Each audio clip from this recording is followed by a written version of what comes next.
Hello, welcome back to my channel English NCERT. अगर आप इस चैनल पर नए हो तो प्लीज़ सबसे पहले लाइक एंड सब्सक्राइब कर लीजिए चैनल को।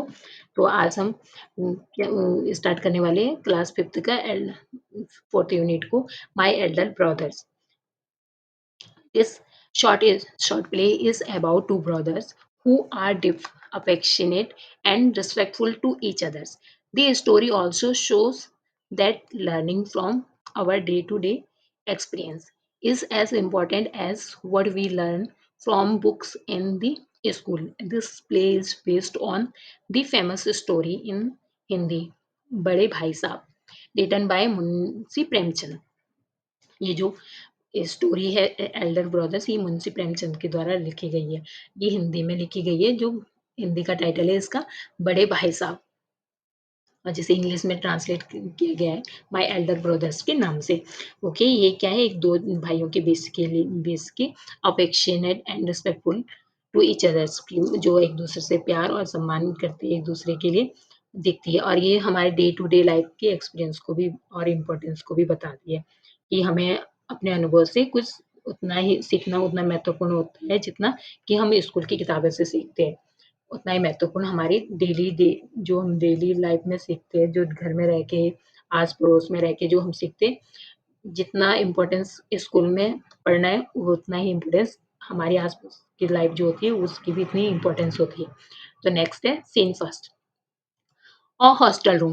Two brothers, aged 9 and 14 years, sitting at a study table.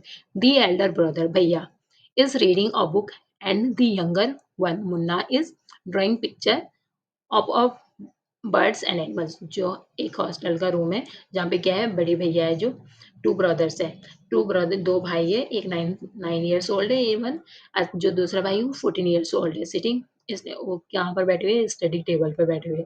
Elder brother है, वो क्या है, रीडिंग बुक्स कर रहे हैं।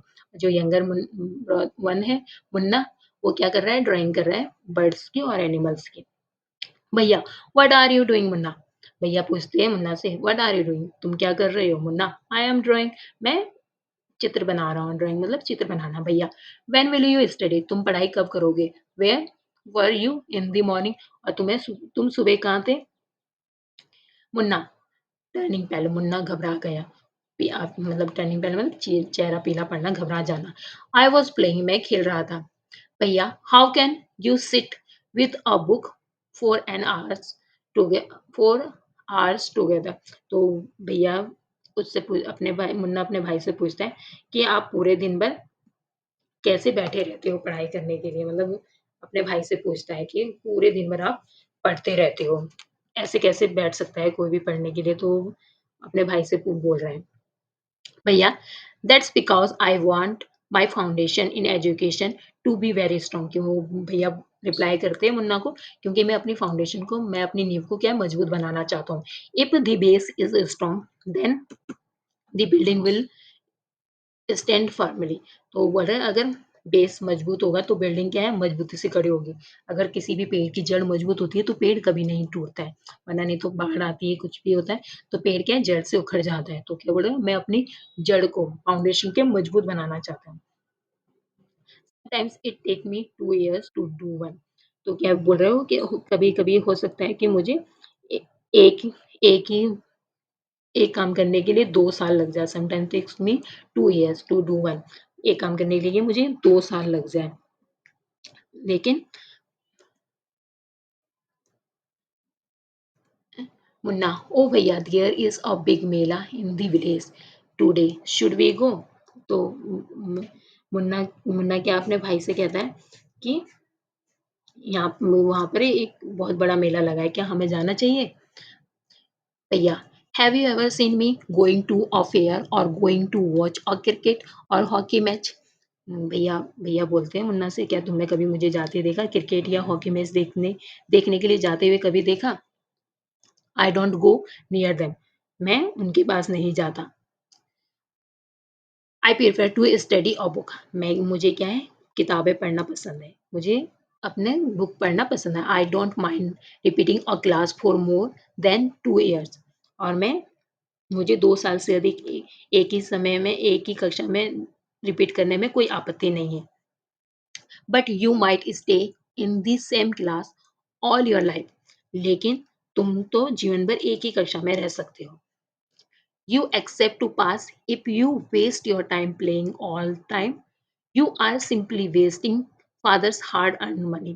ओके, भैया भैया कह रहे हो उससे कि तुम तो सिर्फ अपना समय क्या है फालतू अपना समय कहाँ खेलने में बर्बाद करते हो और उम्मीद करते हो पास होने की उम्मीद करते हो। यू एक्सेप्ट मतलब पास करने की उम्मीद करते हो और तुम क्या करते हो wasting father's hard earn money मतलब जो पापा बहुत मुश्किल से पैसे कमाते हैं बहुत मेहनत करके उसको क्या कर रहे हो वेस्ट कर रहे हो। Munna start crying on being scold and सोबिंग sound वाह वाह बा बा आर हर्ड। मुन्ना क्या है रोना स्टार्ट कर देता है। रोता है सिसकते हुए मतलब सोबिंग साउंड मतलब सिसकते हुए रोना और वहाँ वहाँ की आवाज वहाँ वहाँ सुनाई देती है। हर मुन्ना भैया I feel like running away and going back home. भैया मेरा मन करता है कि मैं भागकर घर वापस चला जाऊं। वो भैया भैया से कह रहा है मुन्ना। भैया नाउ नाउ स्टॉप क्राइंग। भैया ने कहा अब रोना बंद करो और एक अच्छी सी मुस्कान दो मतलब nice smile. Look I will make a time table for you to follow and get up down. मैं तुम्हारे लिए एक टाइम टेबल बनाता हूँ और तुम उसे फॉलो करना सुबह। भैया बट व्हेन इज द जो ये टाइम टेबल बनाया है यहाँ पे आप इसको खुद से रीड कर लीजिए ओके। इस पूरे टाइम टेबल में खेलने के लिए कोई टाइम नहीं बनाया है। तो मुन्ना क्या पूछता है but where is the time to play, लेकिन खेलने का समय कब है। वो भैया से पूछता है मुन्ना। भैया प्ले खेलो मतलब खेलना। What is the need Munna मतलब भैया बोलते हैं खेलने की जरूरत क्या है Munna. Munna oh I love the green fields the green breeze I want to jump up like a football I like to touch and go and who to sounds of the kabaddi and the hurry and flurry of volleyball fools me like a magnet. As soon as I am on the field, I forget everything. Munna बोल रहा है कि मुझे मैदान में जाना बहुत पसंद है। मुझे जो ग्रीन फील्ड होती है उसे मैं बहुत पसंद करता हूँ और जो उसमें जो हवा बहती है जेंटल ब्रीज मतलब बहुत अच्छी सी हवा बहती है जो वो क्या है मुझे बहुत पसंद है और मुझे जंप करना जैसे फुटबॉल के जैसे कूदना मैं कूदना चाहता हूँ और टच करना चाहता हूँ और जो उसकी आवाज़ें आती है वॉलीबॉल की हड़बड़ी और हड़बड़ाहट की जो मुझे चुंबक की तरह जो अपनी तरफ खींचती है, जो साउंड आती है और मैदान में और जब मैं मैदान में जाता हूँ ना, तो मैं सब कुछ भूल जाता हूँ, जितनी भी मेरी प्रॉब्लम होती है, मुझे बहुत अच्छा फ़ील होता है। मुन्ना कह रहा है अपने भैया से। सीन सेकंड अब सीन सेकंड आता है, the final exam are over and the result are out. जो अंतिम जो परीक्षा होती है, वो क्या है, समाप्त हो गई है और उसका रिज़ल्ट भी आ गया है। रिज़ल्ट क्या आता है भैया alas I have failed once again. भैया एक दुखी होते हुए कहते हैं मैं फिर से फेल हो गया हूँ। मुन्ना ओह बट भैया आई have a pass and topped my class. और मुन्ना खुशी से कहता है ओह भैया मैं तो पास हो गया और मैंने अपनी क्लास को क्या है टॉप भी किया मतलब मैं फर्स्ट आया हूँ अपनी क्लास में। Now there is only 2 years difference between us. अब हमारे बीच में वो अपने भैया से कहते हैं सिर्फ 2 years का डिफरेंस रह गया है। भैया but my elder brother don't be so proud. तो भैया कहते हैं मेरे छोटे भाई घमंड मत करो। You have a pass only one class. तुमने सिर्फ एक क्लास पास की है। You think that I M stupid. तो तुम्हें क्या लगता है कि मैं स्टूपिड हूँ, मैं मूर्ख हूँ और तुम स्मार्ट हो। Once in a while in a gulli danda game you might get lucky and hit a goal but it does not mean. क्या भैया बोल रहे हैं ये जो ये गुल्ली है और इसमें ये पत्थर एक गुल्ली होती है जो लगाने के लिए होती है तो या गुल्ली डंडा वाला गेम होता है एक डंडे से खेला जाता है और एक ऐसी बनी रहती है डं शेप सी होती है दोनों साइड से पतली करी हुई रहती है नुकीली सी वो होता है डंडे से मारा जाता है उसे। तो गुल्ली डंडा के खेल वो बोल रहा है भैया बोल रहे हैं उसे ये गुल्ली डंडा का खेल की तरह है कि तुम्हारा एक बार निशाना लकीली अगर उस पे निशाना लग गया तो इसका मतलब ये नहीं है कि तुम उसमें महारथी हो। मतलब तुम भाग्यशाली हो सकते हो कि एक बार तुम्हारा लक्ष्य लग सकता है गुल्ली डंडा के जैसे। बट इसका मतलब क्या है क्या नहीं है, तुम इसमें मास्टर हो, इन द गेम, तुम इस गेम में मास्टर हो। You have to work hard to be successful in life. तुम्हें लाइफ में सक्सेसफुल होने के लिए क्या करना चाहिए? हार्ड वर्क करना चाहिए। When you have to study a subject like algebra और geometry in higher class, then you will understand the importance of hard work. जब तुम हायर क्लास में अलजेब्रा और ज्योमेट्री की पढ़ाई करोगे तो तुम्हें समझ में आ जाएगा कि हार्ड वर्क की इंपॉर्टेंस क्या होती है। अलजेब्रा और ज्योमेट्री 9th क्लास में आती है। तो वो अपने भाई को समझा रहा है, जब तुम अलजेब्रा ज्योमेट्री करोगे तो पता चलेगा तुम्हें। In geometry, if one writes A B C instead of A B C, B A C B की जगह पर अगर तुम ए बी सी लिख दोगे तो तुम्हारा आंसर क्या है? मार्क्ड क्या हो जाए? रॉन्ग हो जाएंगे। The examiner will not spare you. They want you to learn word by word from the text book. तो वो क्या चाहते हैं कि तुम अपनी टेक्स्ट बुक से प्रॉपरली याद करो। वो तुम्हें मार्क्स नहीं देने वाले अगर तुमने अपनी जो तुम्हारी टेक्स्ट बुक है उसके शब्द दर शब्द ना सीखे, अगर तुमने उसको अच्छे से ना सीखा। मुन्ना, ओ भाई साहब, ओ भाई साहब, दिस इज स्कैरी, मतलब वो बोलता है, ओ भाई साहब ये डरावना है। I don't think I want to go to 9th class. मुझे नहीं लगता है कि मुझे 9th क्लास में जाना, मैं 9th क्लास में जाना चाहता हूँ। But I will still complete my days homework. लेकिन अब मुझे अपना घर का होमवर्क कर लेना चाहिए, so that I get no punishment in class. तो मुझे कक्षा में कोई सजा ना मिले, जिससे कि मुझे कक्षा में कोई सजा ना मिले। भैया, just today we were asked to write a short essay on the topic of punctuality in 4 pages। तो भैया उससे कहते हैं कि आज हमें क्या है, समय जो पंक्चुअलिटी होती है, समय का पालन करना, मतलब तो उसके ऊपर क्या है, ऐसे लिखना चाहिए 4 पेजों का। कल्पना करो, एनीवेज कल्पना करो, can you something be written on 4 pages and still be short. और पहले तुम कल्पना करो कि पहले तुम 4 पेजों में लिखोगे, जो कुछ लिखा है उसे फिर छोटा छोटा हो सकता है, और इसे मिक्स करके, मतलब Munna, thinking allowed, thank God it is time for school or else the scolding would have gone on end। तो वो बोलता है, थैंक गॉड, भगवान का शुक्रिया है कि समय का स्कूल का टाइम हो गया है, वरना नहीं तो पूरे दिन भर मेरे को क्या है, डांट पड़ती रहती है। Scolding would be have gone on and on. Scene third, अब सीन थर्ड स्टार्ट हो गया है। The result were out once again, और रिजल्ट फिर से रिजल्ट आ गया। And it so happened that Munna pass and bhaiya failed again. अब क्या, फिर से क्या होता है, मुन्ना पास हो जाते हैं और भैया फिर से फेल हो जाते हैं। भैया वॉज रियली अपसेट, भैया बहुत सच्ची में बहुत दुखी थे।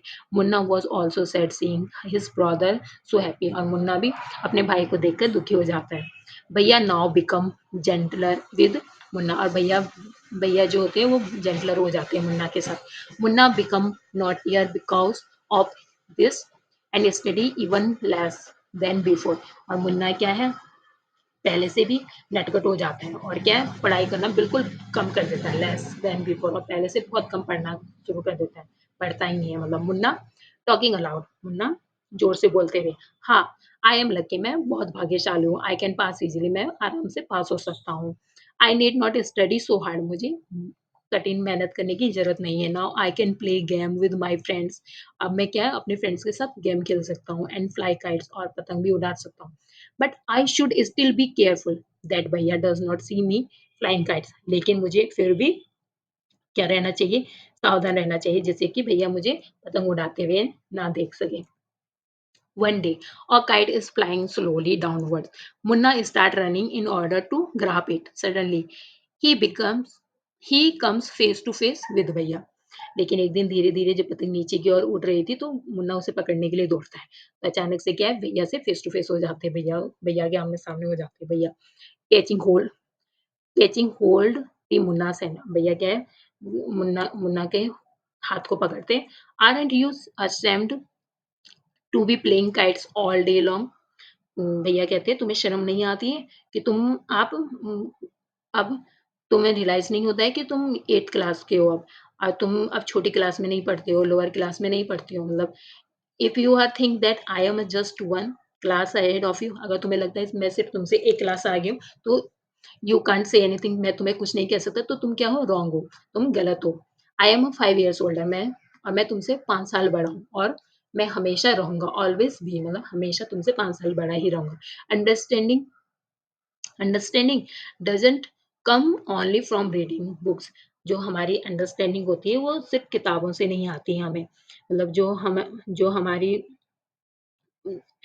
हमारे एक्सपीरियंस होते हैं वो हमें सिर्फ किताबों से नहीं मिलते हैं, वो हमारी डेली लाइफ से भी मिलते हैं। लुक एट माँ एंड बाबा, माँ और बाबा को देखो। माँ has never gone to school, मम्मा कभी स्कूल ही नहीं गई है, और पापा को देखो, और पापा सिर्फ ओनली पास फिफ्थ क्लास, पापा सिर्फ 5वीं क्लास पास है। तो मुन्ना कहता है रियली भैया, क्या सच है भैया ये? मुन्ना को मुन्ना आश्चर्य के साथ कहता है भैया yes, there is a thousand things that they know more than you and me. ये ऐसी बहुत सारी चीजें हो सकती है, थाउजेंड मतलब हजारों चीजें हो सकती है जो पापा और मम्मी हमसे ज्यादा जानते हैं। Even if we have study the wisdom of the all world, Ma and Baba will always have the right to explain to us and correct. माँ और बाबा, अगर हम चाहे कितनी भी पढ़ाई कर लें, लेकिन मम्मी और पापा को हमें क्या है एक्सप्लेन करने का और हमें सही करने का क्या है अधिकार है। वो है, चाहे हम सारी दुनिया का हम लोग चाहे भले ही पूरी दुनिया में जाके अच्छे-अच्छे कॉलेज में जाके क्यों ना स्टडी कर ले, लेकिन जो माँ-बाप है वो हमें समझाएँगे और सही करने का हमेशा अधिकार रखेंगे। तो now what would you do if I were to fell sick today? अगर मैं आज बीमार पड़ जाऊँ तो तुम क्या करोगे? भैया ने मुन्ना से पूछा। मुन्ना, आई डोंट नो, मुझे नहीं पता भैया। I would tell Baba and he would rush to the hostel. मैं तो भैया कहते हैं मैं बाबा को, जो मुन्ना होता है वो कहता है मुझे नहीं पता, मैं बाबा को बुलाऊंगा और मैं खुद मैं हॉस्टल चला जाऊंगा। भैया हाँ, भैया हाँ हाँ के मतलब सो बोलते हुए, आई एक्सेप्ट दिस आंसर, मैं यही उम्मीद कर रहा था तुमसे।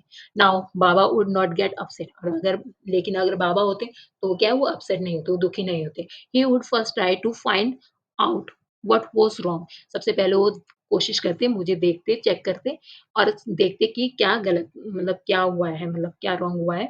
And then he would call the doctor, तो वो डॉक्टर को बुलाते। बाबा would know exactly what to do, they have a more experience than us, क्योंकि पापा को एग्जैक्टली पता है कि किस सिचुएशन में क्या करना चाहिए, और क्योंकि उन्हें हमसे ज्यादा एक्सपीरियंस भी है, क्यों सही सही टाइम ये क्या है अनुभव के साथ आता है। भैया अल्लाह, हाँ, हाँ, I had accepted this answer, तो ये वाली लाइन फिर से रिपीट हो गई है, क्योंकि हमने अभी पीछे पढ़ा था, क्योंकि वो बोलता है exactly I know, they have a more experience, मतलब मम्मी-पापा के पास क्या है, हमसे ज़्यादा एक्सपीरियंस है। तो मुन्ना क्या है, with tears his eyes, Munna की आँखों में आँसू के साथ, अपने आँखों में आँसू के साथ, भैया आई एम सॉरी, भैया मुझे माफ़ करना।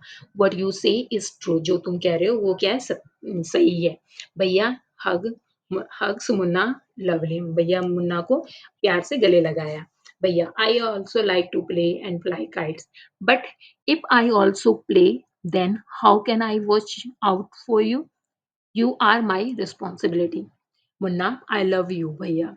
तो भैया कहते हैं कि मुझे भी खेलना पसंद है, फ्लाई काइट को उड़ाना पसंद है, लेकिन अगर मैं ये सब चीज़ें करूँगा तो मैं तुम्हारा ध्यान कैसे रख पाऊँगा, क्योंकि मेरी रिस्पॉन्सिबिलिटी हो तुम, क्योंकि यू आर माई रिस्पॉन्सिबिलिटी। तो मुन्ना भैया को कहते हैं मैं आपसे प्यार करता हूँ भैया। नेक्स्ट है new words, foundation, solid base. Foundation means solid base, मतलब जड़ मजबूत होना, नींव मजबूत रखना। शेड्यूल, शेड्यूल मतलब टाइम टेबल, जो टाइम टेबल बनाया है हमने। ईजी, ऐसे ओ सॉरी ऐसे। Composition on any subject, idling without any purpose, lazy. Master, gained experience and skill. What are the things that Munna like to do? Munna like to run to the field, play marbles and fly paper kites and sit idly with friends for fun. Munna को क्या चीज़ें पसंद थी? मुन्ना को मुन्ना को दौड़ना पसंद था, मार्बल्स, कंचे खेलने पसंद था, और पेपर पेपर उड़ा जो फ्लाई पेपर्स और काइट्स, और आइडली अपने दोस्तों के साथ ऐसे ही समय बर्बाद करना पसंद था। व्हाट डिड भैया डू ऑल डे? भैया पूरे दिन भर क्या करते रहते थे? भैया पूरे दिन स्टडी करते रहते थे। Why was Munna not happy with the time table that भैया मेड फॉर हिम? मुन्ना क्यों खुश नहीं था जो भैया ने बनाया था टाइम टेबल? क्योंकि उसमें खेलने के लिए कोई टाइम नहीं था। बिकॉज़ आपको पूरा क्वेश्चन के आंसर पहले यहाँ से लिख लेना है। Munna Munna Munna was not happy with the timetable that भैया made for him because it had no slot for play time. बस आपको इतना सा याद करना है। It had no slot for play time. तो आपको क्वेश्चन में से ही आंसर निकालना आना चाहिए। How do you think Munna felt when his brother was so strict with him? तो मुन्ना को कैसा लगता था जब उसके उसके साथ जो भैया जो बहुत ज़्यादा स्ट्रिक्ट रहते थे, तो मुन्ना को कैसा फील होता है? व्हाई वाज भैया so strict with him? Munna felt like running away and going back home when his brother was so strict with him. Munna को कैसा लगता है कि मैं वापस घर चला जाऊँ भाग के।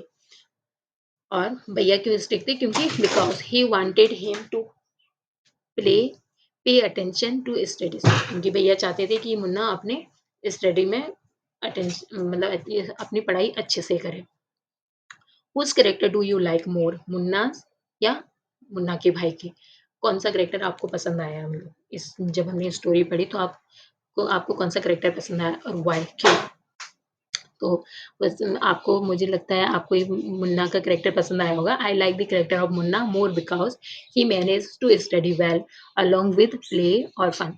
क्योंकि मुन्ना कैसा बच्चा था, वो अच्छे से खेलता भी था और अपनी पढ़ाई को भी अच्छे से मैनेज करता था।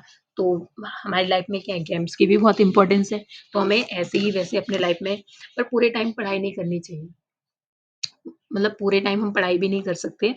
हमें साथ में खेलना भी चाहिए, पर पढ़ाई हमें हमें हमेशा सबसे सुपीरियर होनी चाहिए। पढ़ाई को टाइम टू ये नहीं कि ऑल टाइम पूरे टाइम खेलते रहो, साथ में पढ़ाई भी करो क्योंकि पढ़ाई क्या है बहुत इम्पोर्टेंट है और खेलना भी इम्पोर्टेंट है हमारे फिजिकल एक्टिविटी के लिए। Let's work, let's talk. Do you have a time table at school? तुम्हारे पास स्कूल में टाइम टेबल होगा। How many periods are there for following subject और and activities in the week? तो आपके स्कूल में ये टाइम टेबल सबके स्कूल में क्या होता है अलग-अलग होता है। तो आप इस अपना टाइम टेबल को लिख लीजिए, okay? And now make a time table for yourself including your study time table and playing time. और एक टाइम टेबल आप खुद से बनाओ जो आप घर पे फॉलो करोगे। और उसमें क्या होना चाहिए इस खेलने का टाइम भी होना चाहिए और स्टडी का भी प्रॉपर पूरे अच्छे से टाइम टेबल बनाना है आपको, ओके? ये the format of letter is given to you. A letter is friend and close family are written in the same way as you speak to them. आपको क्या है एक लेटर लिखना है जो क्या है आपके मित्रों के और करीबी को लिखना है जो आप उनसे बात करते हो उसके बारे में लिखना है। जैसे यहाँ पे लिखा गया है कृष्णा बॉयज हॉस्टल। आप और आपको लेटर का फॉर्मेट भी आना चाहिए। आप हमने अब नेक्स्ट क्लास पिछली क्लास में भी पढ़ा था जो आपकी प्रीवियस वाली क्लास थी उसमें भी मैंने आपको लेटर लिखना के बारे में एक्सप्लेन किया था। तो ये क्या होता है एक लेटर लिखने का तरीका होता है। जैसे सबसे पहले तो आप इसको एक ही लाइन में अच्छे से ए स्टार्ट करोगे एक ही लाइन में बिल्कुल सेम स्टार्ट रहेगा लाइन में कॉलम में। और लिखने का तरीका क्या होता है सबसे पहले क्या करना होता है राइटर का एड्रेस जो लिखने वाला होता है उसका एड्रेस लिखना होता है। जैसे यहाँ पे कृष्णा बॉयज हॉस्टल है मॉडल पब्लिक स्कूल कोलकाता। और फिर उसके बाद क्या है डेट मेंशन करनी होती है। जैसे ये लिखी हुई 10th जुलाई तो आप कैसे लिखोगे पहले 10th जुलाई फिर 2000 फिर उसके बाद जिसको आपको ग्रीटिंग करना है मतलब जिसके लिए आप लिखते हो माय डियर माँ बाबा कुछ भी हो सकता है जिसको friends.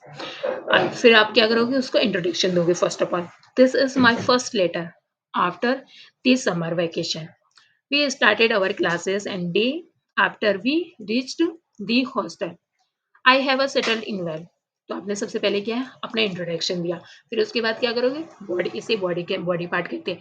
We have a new teacher for clay modelling and pottery she tells us how to make fruit and vegetables with clay we then paint them they look so real. तो ये क्या है आपकी बॉडी है जो आप करते हो मतलब स्कूल में जो आप कर रहे हो। We we have a inter वो क्या मतलब सबसे पहले आपने परिचय दिया, फिर आपने उसके बारे में बोला कि आप जो मिट्टी के बर्तन बनाते हो, तो जो आपकी नई शिक्षक आई है, तो वो आपको कैसे बनाना सिखाती है, तो वो और वो कैसे दिखाई देते हैं। तो इसमें आपने ये एक्सप्लेन किया। We have a inter-house poetry recitation coming up in the August. I am really excited about it.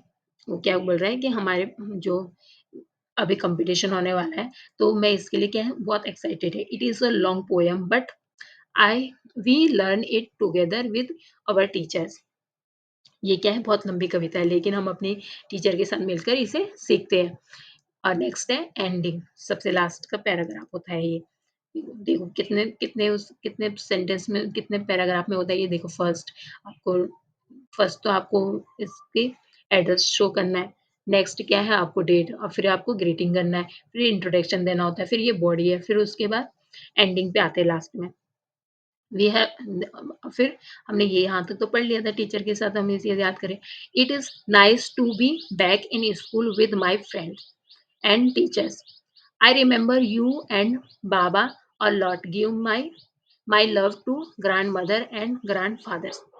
ये वो लास्ट में क्या बोल रहे हैं, मैं बहुत उत्साहित हूँ, लंबे मतलब मैं बहुत खुश हूँ, मतलब मैं वापस आकर मुझे अच्छा लग रहा है यहाँ पर और मैं अपने माँ-बाबा को बहुत याद करता हूँ और नाना और नानी को क्या है मेरा प्यार देना, ग्रैंड माँ और ग्रैंड फादर्स को।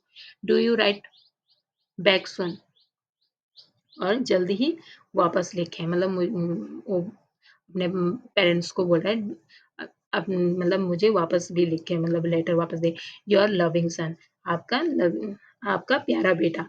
कौन है, नाम क्या है उनका, प्रताप। और यहाँ से क्या है, यहाँ पे लेटर का एक समाप्त हो जाता है। तो आप इस तरीके से लेटर को राइट करोगे। ओके, इसे प्रैक्टिस करते रहो, आप अपने आप लर्न हो जाएगा आपको। After reading the letter answer the following question. Who has write the letter, किसने लिखा था लेटर? तो लास्ट में किसका नाम था, प्रताप का। To whom as has the letter been written, letter किसके लिए लिखा गया था? प्रताप ने माँ और बाबा के लिए लिखा था, माँ प्रताप की माँ को लिखा था। और where is the writer of the story, where is the writer of the story, पत्र लेखन पत्र का लेखक कहाँ है? वो कहाँ है? वो हॉस्टल में है। What is the name of his hostel, उसके हॉस्टल का नाम क्या है? Krishna boys hostel. On which date was his this letter written? 10 July 2000। और now written the letter, find the relative answers. तो अब आपको नेक्स्ट लेटर खुद से लिखना है, आपके एनसीईआरटी में दिया गया है। तो मैंने नेक्स्ट लेटर आपके लिए लिख दिया है। तो ये क्या है, सबसे पहला आपके आपके लेटर में कौन सा पार्ट आता है? आपको एड्रेस लिखना होता है। लेखक जो पता होता है लेखक का, जो राइटर होता है उसको अपना पता लिखना होता है। देखो सेम वैसे ही जैसे मैं पिछला लेटर आपके लिए कंप्लीट था एनसीईआरटी में, वैसे ही मैंने यहाँ पे राइट कर दिया है। और फिर उसके बाद क्या है, डेट डालनी होती है। फिर जिसे आप जिसके लिए आप लिखते हो उसका नाम, उनका नाम लिखना होता है। जैसे डियर डियर ग्रैंडपा। और फिर उसके बाद क्या होता है, आपको परिचय देना होता है अपना। और फिर उसके बाद क्या है, ये बॉडी पार्ट है। आपने पहले परिचय दिया, फिर ये बॉडी पार्ट है, फिर ये क्या है, एंडिंग पार्ट है, जो लास्ट में होता है। और फिर आपको क्या करना होता है, फिर अपना नाम लिखना होता है। ओके, ये यहाँ पे समाप्त हो जाता है। जहाँ से वहाँ पे क्या है, अपने योर लविंग ग्रैंडसन, आपने क्या लिखा, your loving grandson. Okay, next है कंपोजिशन, कंप्रेहेंशन। कंप्रेहेंशन में क्या होता है, आपको क्वेश्चन आंसर छांटने होते हैं। इसमें आपको बाद में क्वेश्चन आंसर दिए जाएंगे, इसलिए आपको इस पैराग्राफ को क्या है, अच्छे से रीड करना है, क्योंकि इसमें से क्या है, आपके क्वेश्चन आंसर आंसर आएंगे। तो उसको आपको क्या है, अच्छे से उत्तर देना है आंसर के। जैसे ये जो स्टोरी है, ये ओलिवर ओलिवर ओलिवर्स के बारे में है, जो एक बहुत बड़ा नॉवेल है। इस नॉवेल को यहाँ पर एक पैराग्राफ के रूप में दिया गया है। तो हम पढ़ते हैं इस नॉवेल की छोटी सी समरी दी गई है यहाँ पर। ओके, अगर आपको मौका मिलता है, या आप ओलिवर ट्विस्ट की पूरी स्टोरी पढ़ सकते हो। नेक्स्ट, जैसे पैराग्राफ में दिया गया, Oliver was a 9 years old boy, he lived with other homeless boys in an orphanage क्या ओलिवियस क्या है, एक 9 साल का छोटा लड़का है, जो कहाँ रहता है, अनाथालय में रहता है। He was pale and thin, as were the other boy living there. वो क्या था, कमज़ोर था, बहुत पीला पड़ा हुआ था, जैसे उसके और